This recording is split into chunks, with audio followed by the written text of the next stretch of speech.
اللهم صل على محمد وعلى محمد. حبايب صباح الخير. اليوم راح نسوي لكم طريقة الكباب العراقي نسويه بالبيت. هسه راح اضيف اخليه هنا بالطحانة اطحنه. عندي هنا اللحم انا مقطعته وغاسلته ومكملته من البارحة بالليل، وهسه جيت الصبح اسويه بس اطحنه واضيف عليه بهارات وبصل من اطحنه واكمل هم اشوي ثانية.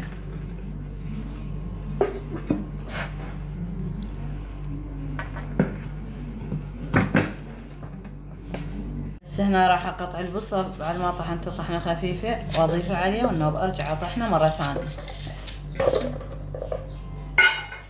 راح اعيد عليه الطحن من يكمل اشوفكم اياه.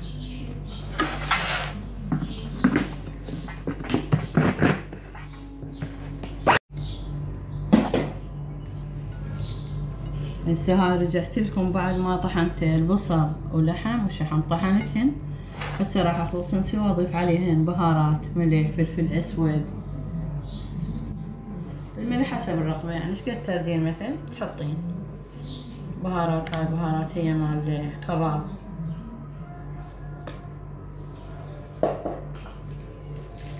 فلفل الاسود هم اكو ناس تحبه اكو ناس ما تحبه، من درجتين تخلن حسب الرغبه يعني مالتكم.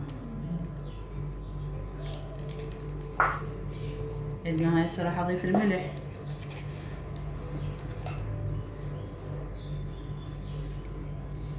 شو قد اكل متروسه، اذا كان كيلو لحم عندش كافي عليه.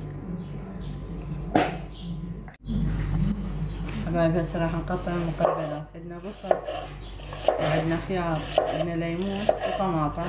هذا نخليهن هيك نترمهم، وبعدين نشوي وياها طماطة شوي الكباب يشون وياها. بس هذا يعني واحد يشتهي ما ياكل الطماطة هيك مشوية ياخذها هيك وياكل. خلينا نفد ليمون كيف الواحد حسب يعني انت رغبتك. ورجعت لكم بعد ما كملت المقبلات. بعدين اضيف لهن خل من اريد اقدم القدر واصبه احط عليهن خل شوية ملح للطعم اقدمهن معا ويا الكباب.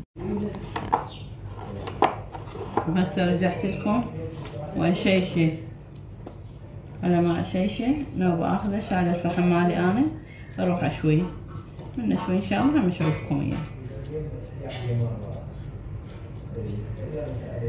بطريقة التشييش. وشوية اشوي على الفحم.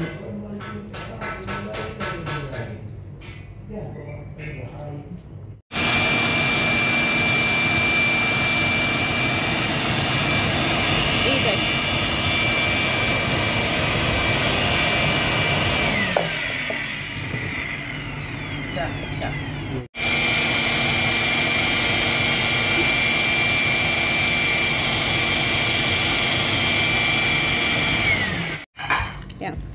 هاي هنا حبايب بعد ما كملنا شوينا الكباب شوينا الطماطة والبصل وكملنا الحمد لله، وعلينا وعليكم بألف عافية.